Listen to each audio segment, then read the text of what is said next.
much, everybody. Thank you, thank you, thank you. And welcome. And in today's incredibly topical show, Neil Armstrong walks on the moon, some angry cyclists, and I throw a sandwich out of the window.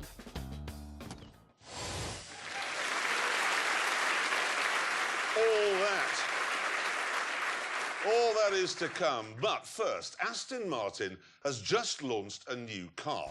And here's Richard Hammond to tell us all about it.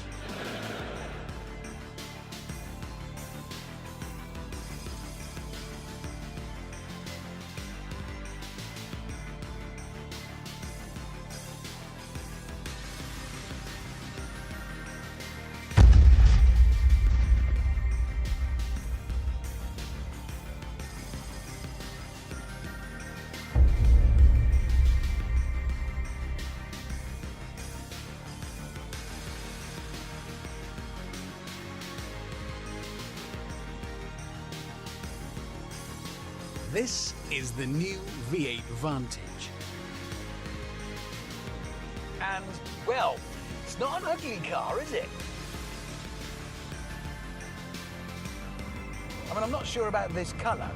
You'd be on the phone to your doctor if your wee came out like this, but the shape itself is stunning.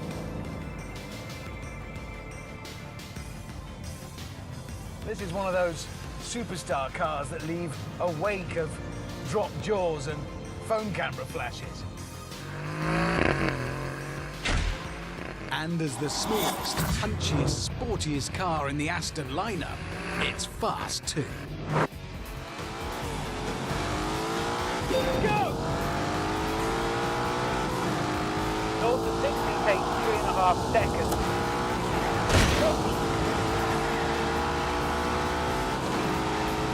You're not going to be embarrassed by 911 Carrera. Brilliant.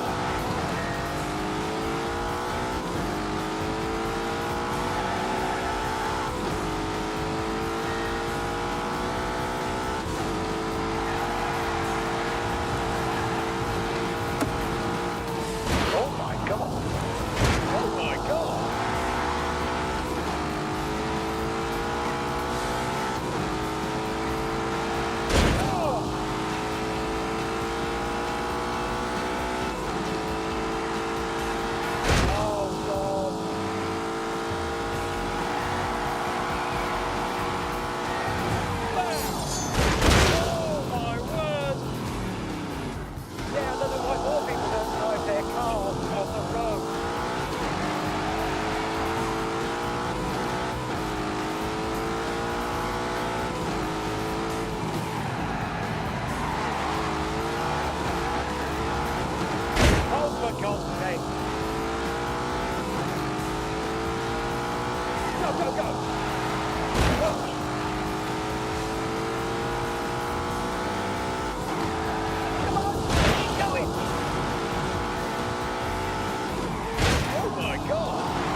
Gotta keep the pressure on. Oh, come on.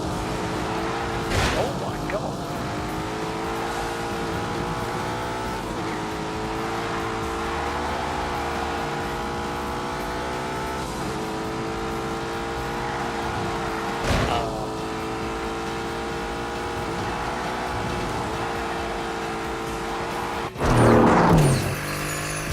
Top speed, 195.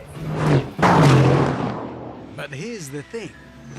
Astons have always been beautiful and fast in a straight line. But when you're making a sports car, that's the easy part. It was when you dug deeper under the skin into the areas you couldn't see that in the past they often came up short. The trouble is, the company has never had the money or the manpower of Porsche or Ferrari, and you could sense that in their cars. They just didn't feel as well made or well engineered as some rivals. That means they sold mainly to people listening to their hearts and not their heads. Because your heart says, I want an Aston, even when your head says that door doesn't fit properly. But this is 2018. Good looks and speed aren't enough if bits are coming off in your hand. This car can't be nice to drive for an Aston. It can't be well made for an Aston. It's got to be good, full stop. Yeah, in an AMG, this engine doesn't make this noise. In a Merc, it's all umpa bass, whereas Aston Martin have added some British gravel to the mix.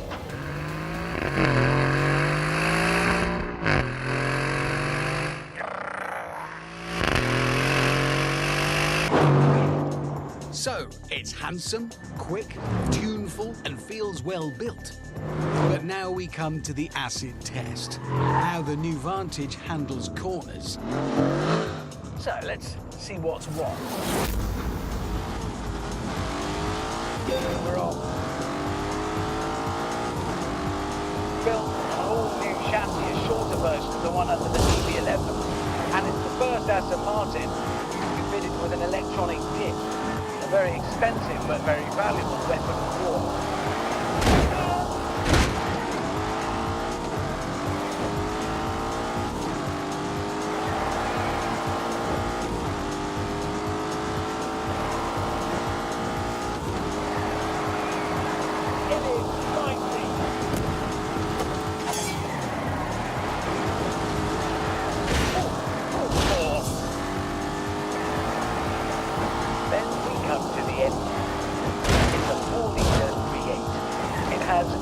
Turbos. It makes 510 horsepower.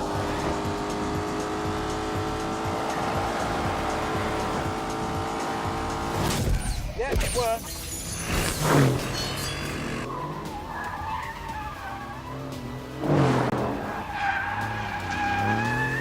This is in control of its power. It really is. It's been set up by a man who used to work at Suspension Masters Lotus.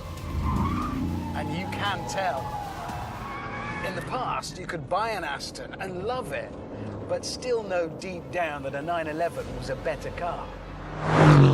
With this new Vantage, that gap has been closed to a point where it doesn't matter. It's not just brilliant for an Aston Martin. It's brilliant, full stop.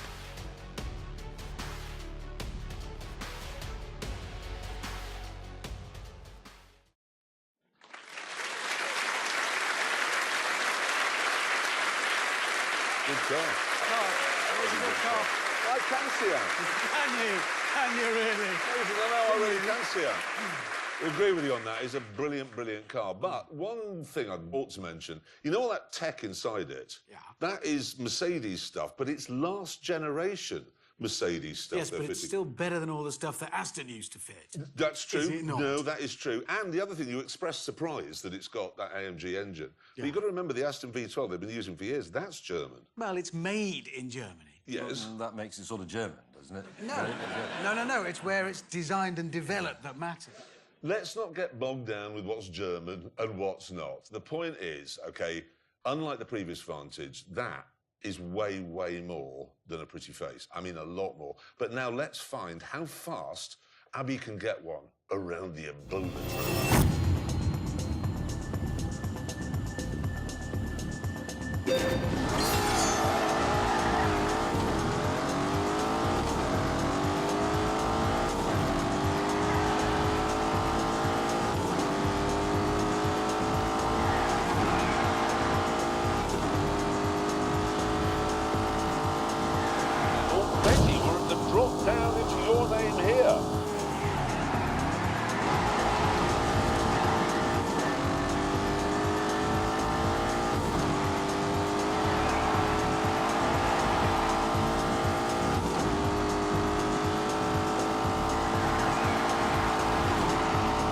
wide for old lady's house.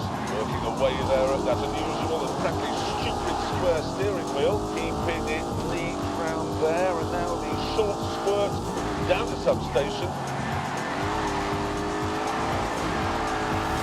Across the line. It's exciting. It does. It's like an old-fashioned racing car, moving around. The old days. It's a good-looking lap, that.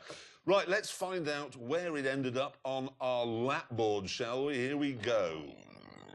Look at exactly the same speed as a 911 GT3 RS. Yeah, and when you think the Aston doesn't have a massive wing and scaffolding in the back, that is pretty impressive. Very impressive. Yeah, but never mind that. Look, it's no faster than a BMW M5.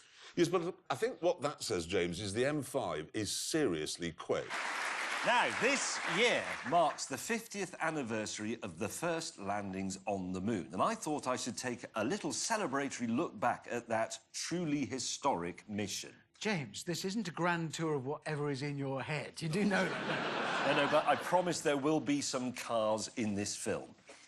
Eventually.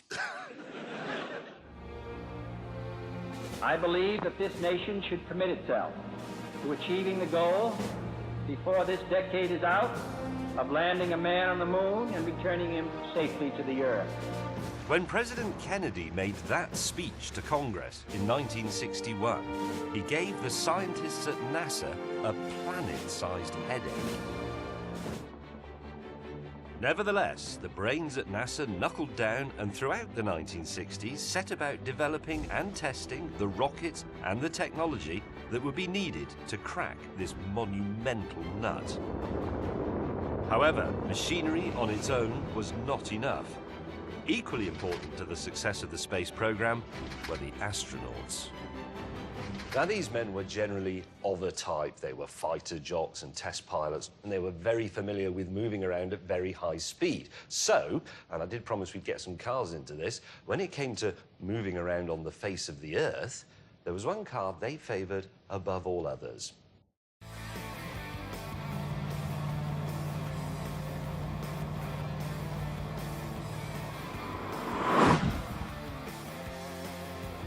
The Corvette, America's premier sports car.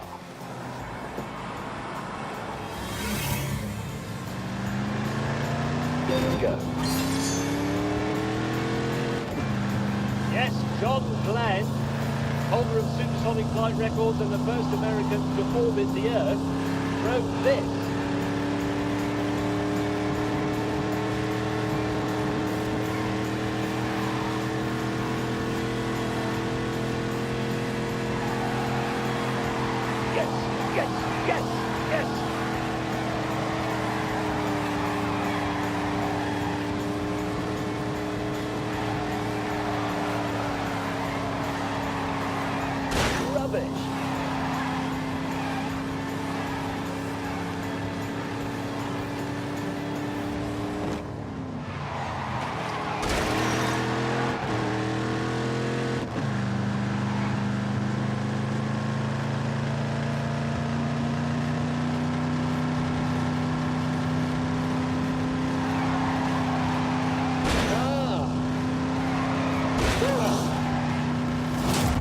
In between the American astronaut and the Corvette started with Alan Shepard, the first American in space in 1961. And on his safe return to Earth, he was given a free Corvette by General Motors, a sort of medal for services to the country. By 1969, just inside Kennedy's deadline, NASA was ready to try landing some men on the moon. The astronauts chosen were Buzz Aldrin, who drove a Corvette, Neil Armstrong, who drove a Corvette, and Mike Collins, who drove a Beetle. Presumably that's why they left him in the command module and didn't let him walk on the lunar surface. Eagle Houston, we have you now. Do you read over? Loud and clear. When the astronauts finally approached the surface of the moon, the landing was not without drama. Okay, all flight controllers, gonna go for landing. The designated spot was full of craters, Eagle Houston, you're a go for landing. forcing Armstrong to fly manually and look for another place to set down. 4 forward, drift into the right a little. Okay, engine stop. Mode control, both autos, descent engine command override off. We copy you down, Eagle.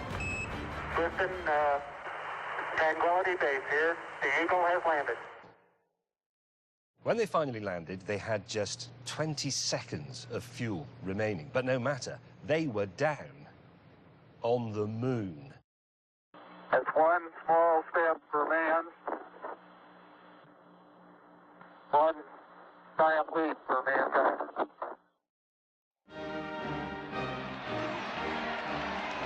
Back on Earth, a hero's welcome awaited. And once he got home, Armstrong, like so many astronauts, would swap the seat in his spacecraft for a seat in a Corvette.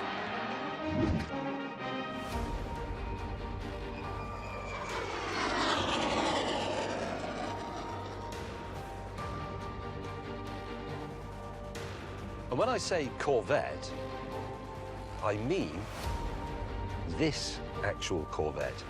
This one. This was his. This is Neil Armstrong's Corvette.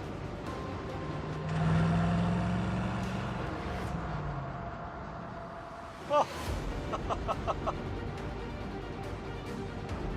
His hands were here, he looked at the instruments like that. He touched that. Neil Armstrong, the first person to set foot somewhere other than the Earth. Go!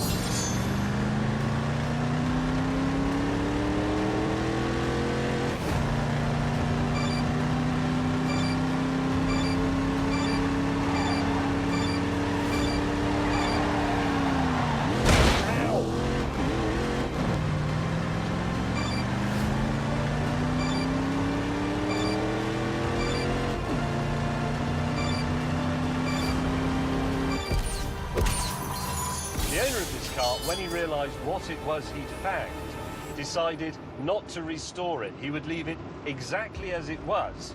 He would just do enough to make it run. So he hasn't done the paint, he hasn't replaced bits in here. This is all exactly as he found it. There's patina on the bonnet there. There's a scuffed bit on the door. It's real. Hello, Rev Counter. Neil Armstrong's looked at you, hasn't he? Oh, I think a Huey is coming. There's Mr. Huey, there's the evocative wump.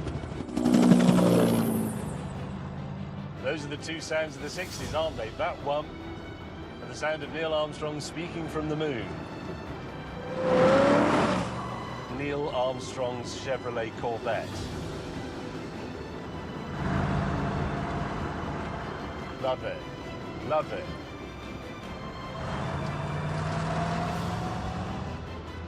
What an honour.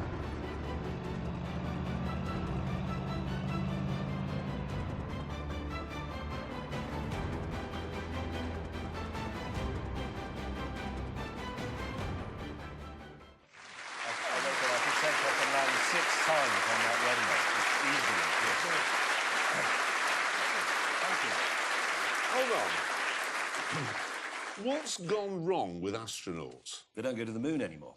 No. They used to be rock gods. I mean, if you think about it, they would drive their Corvettes into town, get hammered, get chlamydia, and the next morning they'd be upside down in a starfighter. Anyway, that's enough about space now. I want to move it on because I came into the office the other day and told these two that the Citroën C3 Aircross that I'd been driving was very good, and they said it wasn't. Because it isn't. Yes, it is, and I decided to prove that it is by doing one of those very thorough tests where we cover all the things that matter in a car of this type. Oh, wait a minute. Is this going to be one of those stupid films where you do ridiculous tests to discover if a car can, I don't know, drive faster than itself? No. This is the car in question. It's a 5-seater, front-wheel drive hatchback. Prices start at £14,720 and it looks rather funky, with those splashes of orange paint here and there.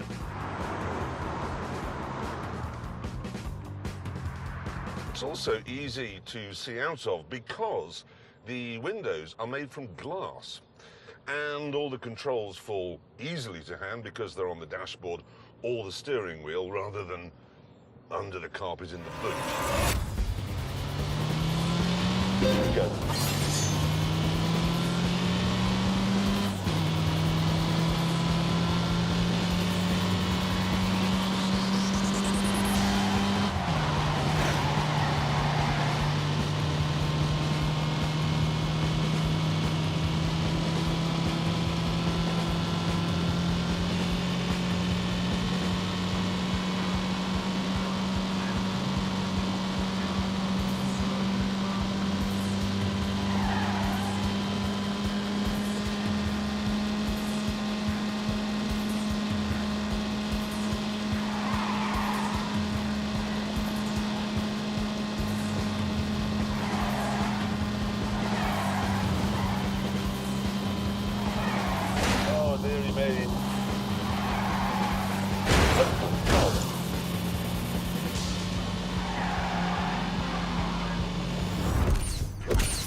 You may be wondering what makes it so special.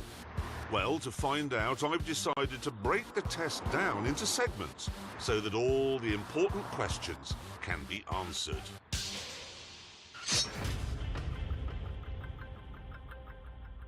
To find out, we've come here to the Banked Millbrook Bowl in Bedfordshire.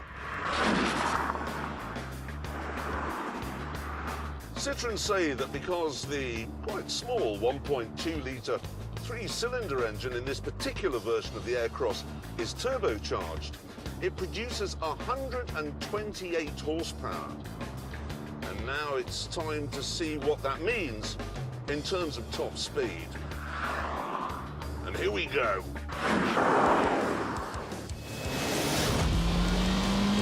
Go.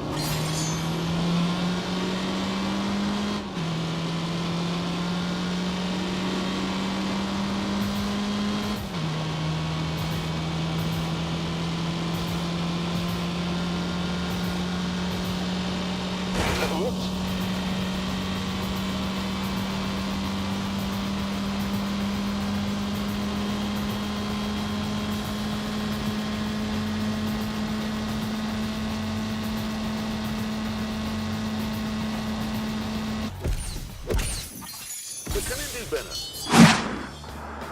Okay, what I've done now is hooked up to the back end of a Bentley Bentayga. Now, this is a car with a top speed of 180 miles an hour.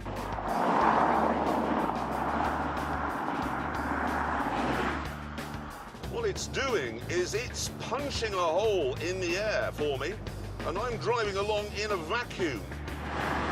So that should mean I go faster. Let's find out.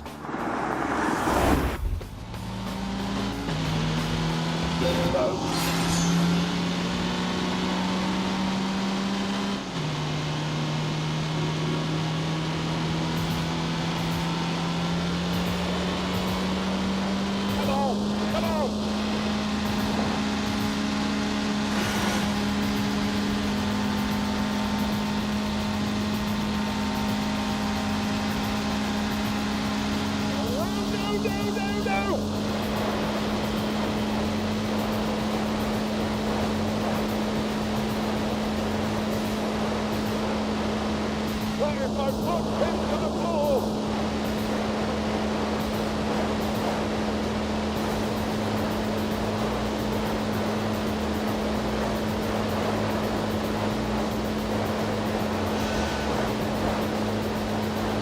Oh, truth, it's like being in Bluebird. My only worry is that I just saw a single magpie, and it is Friday the 13th as I do this. So now I'm going to ease out of this dangerous situation.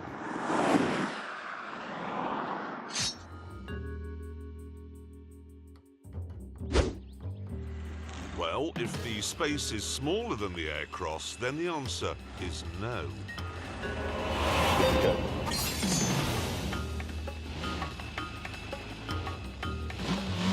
Oh, for God's sake. The space is smaller than the Aircross, then the answer is no. Go.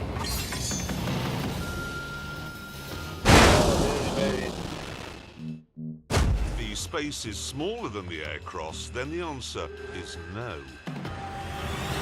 No.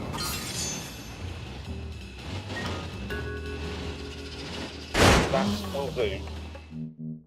The space is smaller than the air cross, then the answer is no. Go.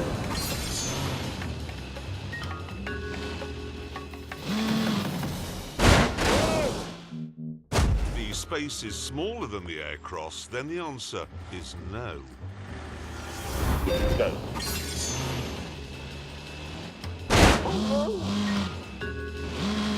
And with that sorted out, it's time for one of the most important tests a little car can face.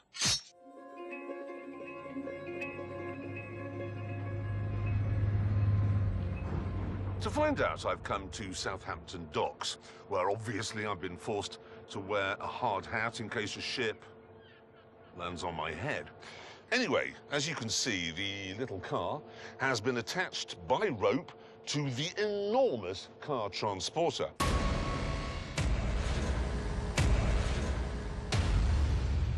Which I've just noticed has a face. It's Booty McBoatface. The challenge I'd come up with was to see if the 1-ton C3 could pull the 13,000-ton ship a distance of 25 metres. Right, now I should explain that my colleagues, May and Hammond, think this is a stupid test. They say the Aircross only develops 151 torques and that isn't enough to pull a medium-sized child. I, however, disagree. Let's do this! No.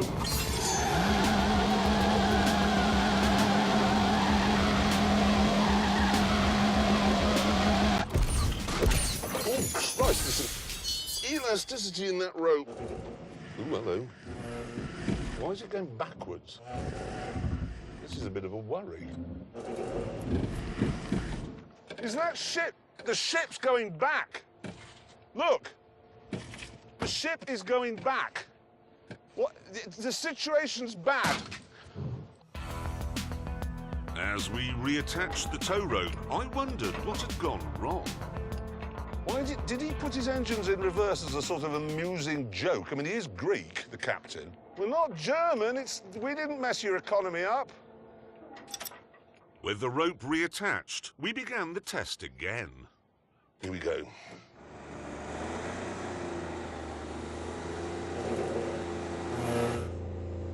That's just clutch spin. That's just clutch. That's clutch. Traction control off. It's the only solution.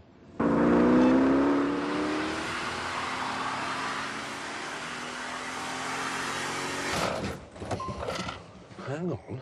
I think that ship is moving. I think we're getting further and further with each pull.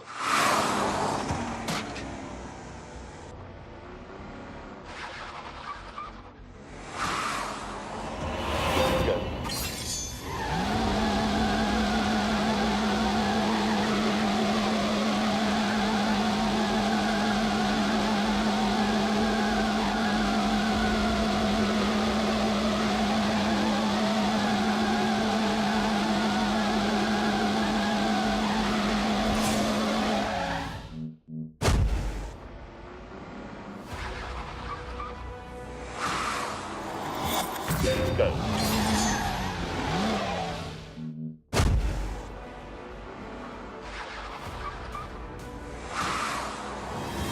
Go.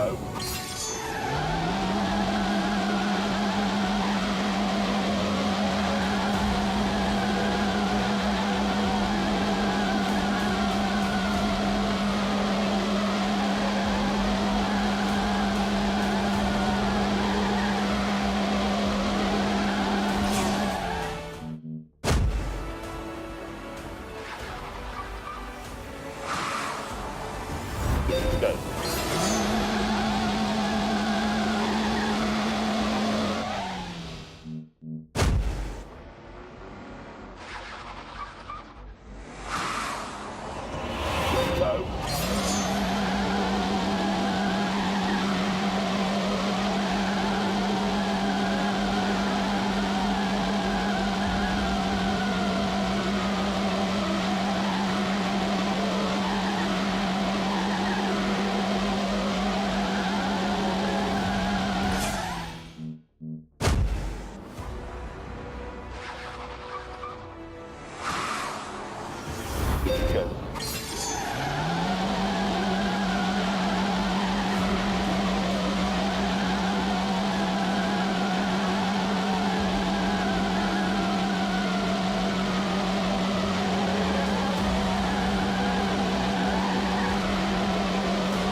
the power and strength of the Citroen.